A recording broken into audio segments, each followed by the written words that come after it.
देख रहे हैं विराट न्यूज सत्य के साथ।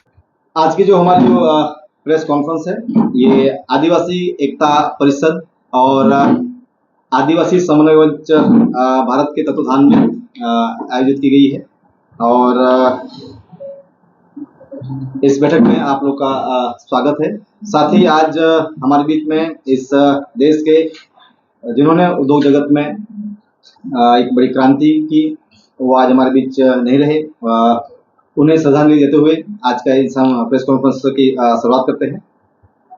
तो साथियों, जैसे आप सबको पता है कि आदिवासी एकता परिषद और आदिवासी समन्वय मंच भारत के तत्वाधान में हर साल हम यहाँ पर बिरसा मुंडा जन्मोत्सव का कार्यक्रम आयोजन करते हैं।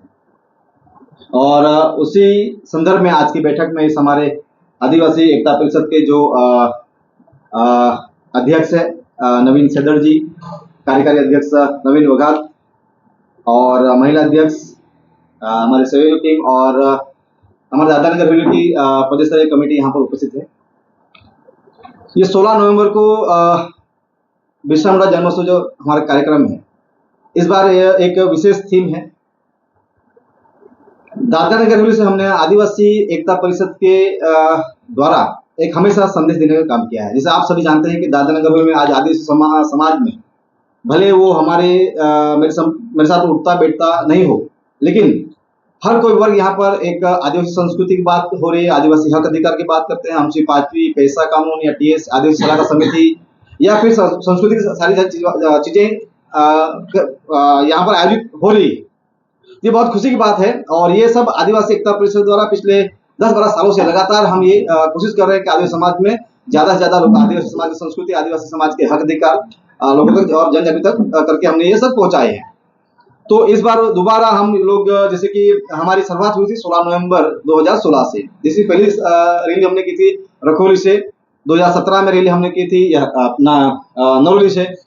2017 में और 18 में हमने साइली और अलग अलग चारों साइड हम लोग रैली के आयोजन करते हैं और समाज में जन जागृति का करने का कार्यक्रम कर रहे हैं। पुनः इस बार हम 16 नवंबर 2024 रखोली पंचायत विस्तार से हजारों के तादाद में यहाँ पर आदिवासी एकता महारैली के नाम से यहाँ पर कार्यक्रम आयोजन करने जा रहे हैं। ये पूरी ये जो रैली है हमारी, ये रैली रखोली से निकलेगी और पूरे रिंग रोड सिलवासा में घूमते हुए फिर हमारा ये रैली जो बिरसा मुंडा चौक बना है, किलोना का विस्तार जो है, वहां पर रैली का समापन होगा और वहीं पर हमारी जाहिर सभा होगी।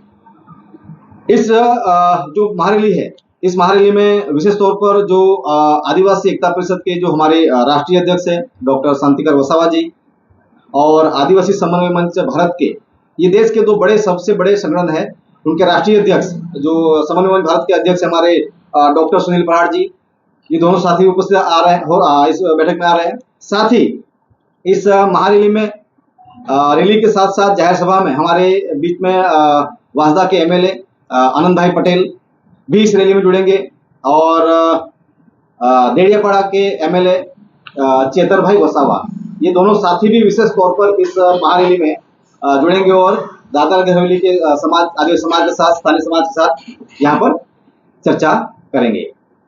साथ ही यहाँ पर आदिवासियों को लेकर बहुत सारी समस्या है, उस समस्या को चर्चा करेंगे।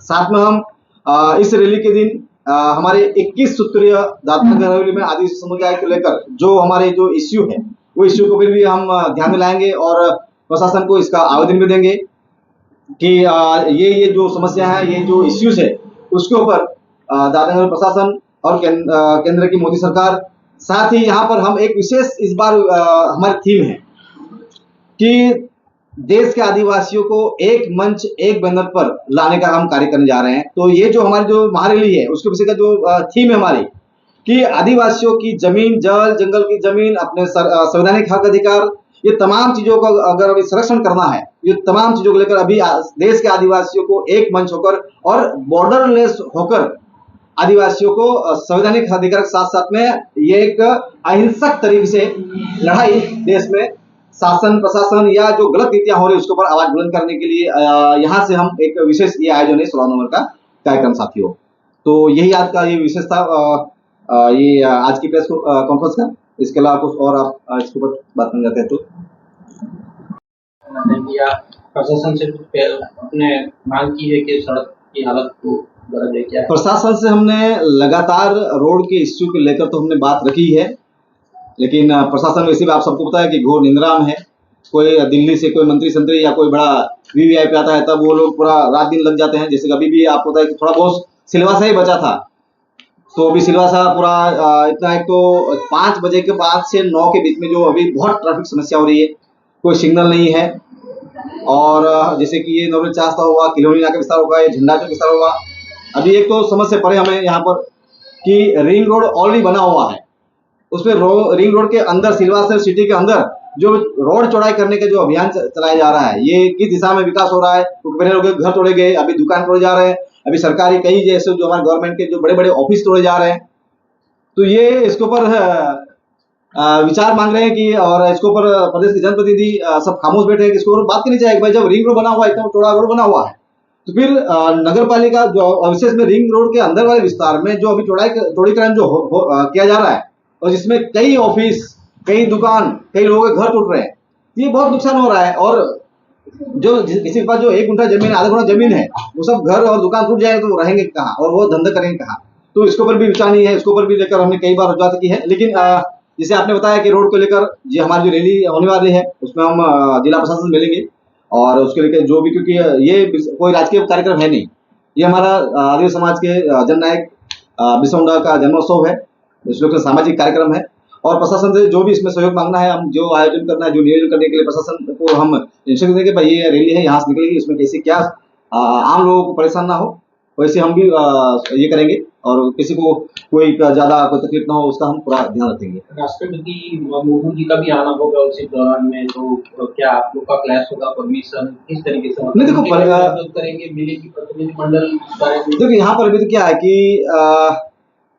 देश के बहुत सारे वीवीआईपी या मंत्री हो या उपराष्ट्रपति हो, राष्ट्रपति हो, गृह मंत्री हो या प्रधानमंत्री हो, तो सिर्फ यहाँ पर एक सिर्फ उनको कोई गुलदस्ता दिया जाता है या कोई गिफ्ट दिया जाता है, ये रजूआत हो रही है बस। लेकिन जो प्रदेश की जो रियल समस्या है, जनता की जो समस्या है, उसके ऊपर कोई आवेदन, कोई निवेदन नहीं दिया जा रहा है। साथ ही जो ऐसा प्रतिनिधि मंडल मिलना चाहता है, उसके लिए कोई परमिशन नहीं दी जा रही है। मतलब कहीं ना कहीं प्रशासन या यहाँ के जो चुने हुए लोग हैं या जो कुछ एडमिनिस्ट्रेशन के कुछ ऑफिसर्स है, जो यहाँ के जो रियल इश्यूज है, वो दिल्ली तक या दिल्ली से आने वाले अधिकारियों तक पहुंचाना नहीं चाहता या छुपाना चाहते हैं, ऐसा मुझे लग रहा है। कहीं न कहीं चुनाव हुआ जो प्रतिनिधि हैं दादरा नगर हवेली के, इस सारे मुद्दों पर वो लोग खामोश है। आपका अगला कदम क्या होगा इसके?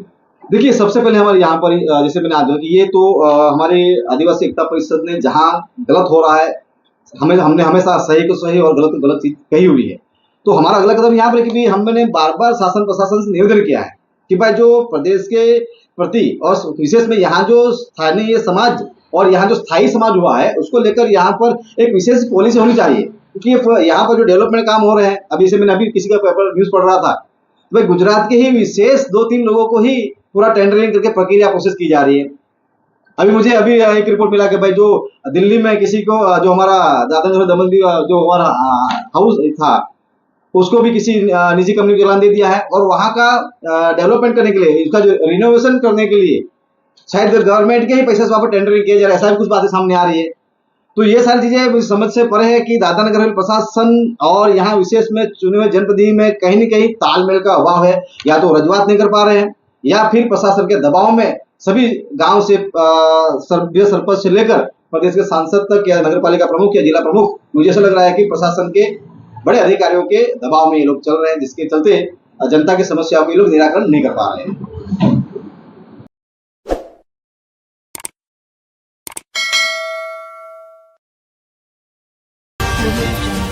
आप देख रहे हैं विराट न्यूज सत्य के साथ।